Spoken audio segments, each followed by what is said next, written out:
Yo, what's good YouTube? It's Elliot here from Neanderthal Fitness, www.neanderthalfit.com, personal trainer, fitness instructor and YouTube fitness enthusiast. So today's video is my next update on my 90-day challenge. So obviously you've seen the photo at the beginning. I really think that my chest is getting pretty lean.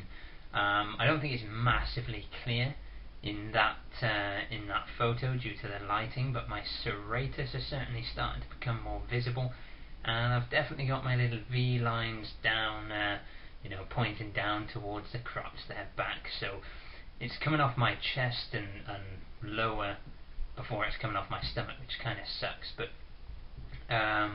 yes, I lost about a kilo over the first 3 days, like bang on a kilo, which is way too much.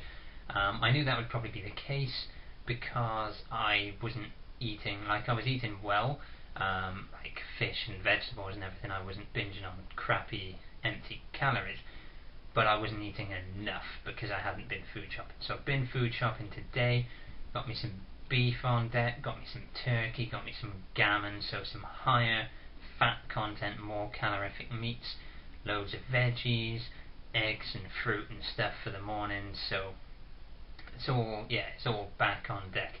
So today I woke up, I felt literally like I was going to die. I think I had about 500 calories yesterday, if that. Like I had mackerel from a tin, tuna from a tin, 60 grams of smoked salmon, and I had salad and or vegetables with each of those. So really like crazy low calories, and I worked till 10.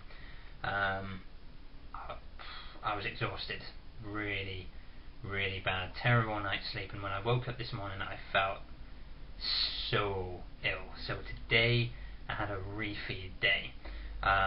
So I've eaten like a motherfucking beast today because I just needed it. I was so flat, I needed to re-up those carbs and those calories to make myself feel good again, and like I could take on the world. And then tomorrow I'm going to get back on the diet strict. So I'm not going to have a refeed day probably every week because I doubt I'll need it when I'm eating properly, but like maybe every 2 weeks or something. We'll see. I'll keep you up to date.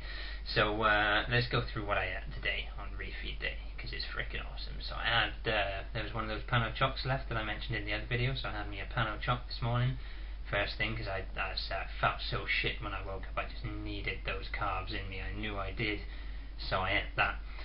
So I had a pano choc, then I had 2 Trek bars. If you don't know, Trek they're marketed as healthy bars. They're made mainly from oats, and they've got soya protein bits in there and a carob topping. So I had 2 of those. This afternoon I also had a 9 bar, which is a similar thing. It's just seeds glued together with honey, and then it's got carob topping on top. I had a cheese and ham panini, and that's about it. So in all honesty, I haven't even eaten that many calories so far today. I think it works out about 1100 or something like that. But tonight I'm going to have me some wheat-free pasta, some brown rice pasta. I'm not necessarily against wheat, but I try to avoid it as much as possible where possible. My mum's a celiac and it does tend to bloat me a bit, so I just avoid it if I can. So brown rice pasta with chopped up sausages, tomatoes, chilies, some fennel seeds, some tomatoes, gonna be nice, and 2 naan breads to side it off. Each one of those is like 332 calories, so that's like 600 and something, and a shitload of carbs, especially with the pasta. So that's going to be the end of my refeed day, and that should have my glycogen stores pumped up for for the next week at least. So yeah, one other thing I wanted to mention is obviously because I've been eating purely just meat and vegetables, I've kind of been going into a state of ketosis, I guess, for the last few days since I started this challenge. And what I noticed on the last 2 days was that the backs of my teeth, if I ran my tongue along them, felt really fuzzy and not nice at all. Like the kind of feeling you get if you eat a shitload of sugar and then don't brush your teeth. it felt really rank, and I couldn't figure out why that was the case. If if I wasn't eating sugar, why was I getting a plaque buildup? So I did a bit of research, and there's kind of mixed opinions on it. Some people say yes, that's happened. Some people say no, it hasn't. But it seems to be something to do with when you go into ketosis, the chemical environment of your body and your mouth changes. So if you produce more phosphorus, that seems to be something that goes towards plaque generation. So that's a kind of a big issue for me. I've had dental issues in the past, so I try to be as good as I can with my teeth now. And as a result, I'm kind of slightly scared off of the whole ketosis thing, so I might have up my carbs slightly, so I'm having just some carbs every day, even if it's 50 to 100 grams. So not a huge amount, but some carbs every day to keep me out of ketosis, and hopefully stop my teeth feeling like shit. But yeah, in general, pretty good. Today was supposed to be a rest day, but we were doing a little kind of thing to drum up support for the gym today, so we were doing some open air classes.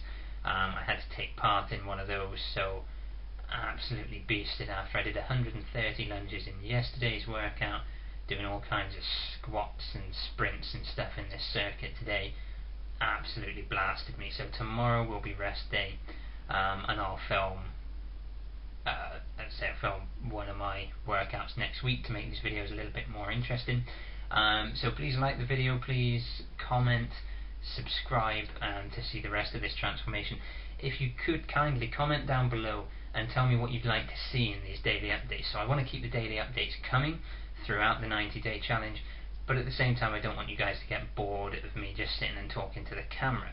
So please let me know what you want to see. If it's more on the food side, if it's more on the training side, whatever it is, then let me know. That would be grand. And aside from that, I'll see all you guys in the next video.